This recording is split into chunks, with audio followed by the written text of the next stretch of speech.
Welcome to another fascinating tutorial on how to use Skynet and Afterglow. In this particular quick video, I want to show you how to align a object relative to the background. In other words, we're going to be trying to do some parallax. This lab involves finding the parallax of Alpha Centauri. Uh, so we're going to want to align a couple images of Alpha Centauri with respect to the background stars. Again, you're going to process, align, find those files and folders. They'll be in sample images, Astro 101 Labs, Parallax, not surprising, and then Alpha Centauri.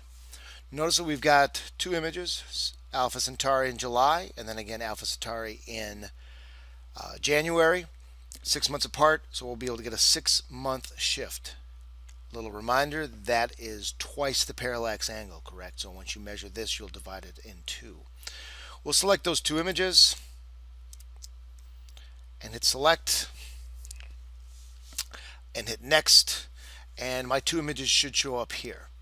Now let me take a quick segue to talk about what this actual image shows. So we've got a large black circle here. What's happening is this is Alpha Centauri, one of the brightest stars in our nighttime sky, and without a special filter placed in front of it, it would simply swamp, be way too bright for the background stars to actually be exposed. So what has been done is to place a filter that only allows a little bit of the light of Alpha Centauri A and Alpha Centauri B. You can see Alpha Centauri A and Alpha Centauri B to make it through. What we're going to want to do then is to align not these stars. We want to align some background stars. We're going to want to make sure that we're on 2-star manual background. Stellar method, in other words, where you put the mouse, the arrow is going to be where the computer is going to mark that spot.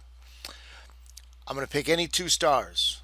Typically, you want to pick stars on one side and then the other, or top or bottom or diagonal. It's often helpful to make sure that the stars are in both images. They may drift off. So I'm going to take a look and maybe notice that this star is still there and this star is also still there. You can see they move a little bit. So I'm going to click on here. If you want to zoom in a little bit to help yourself out, you can. So I'm going to go with this star. Okay, that's going to be star 1, and then it's star 1 in this image. So if I click back and forth, I can see star 1 and star 1. Then this star will be star 2 and star 2. You can see that there's star 1, star 2, star 1, and star 2. If you make a mistake, you can do a couple fancy things. I recommend just shutting it down and starting over again. After that, you're going to want to select your target directory. Hopefully, if you select your target directory, you're going to find that you have a folder here. If your name is not here, for some reason you don't have a folder, you'll need to make a new one. Hitting this button with the asterisk, and the word new folder should appear. Click on it, and click on it again. And then I'll just make up a new folder. We'll call him Ralph. This is for Ralph. Double click on it so that it says Workspace Ralph, and then hit select. That'll disappear, and you know you've done it properly because it'll say Workspace Ralph or your name. Hit next.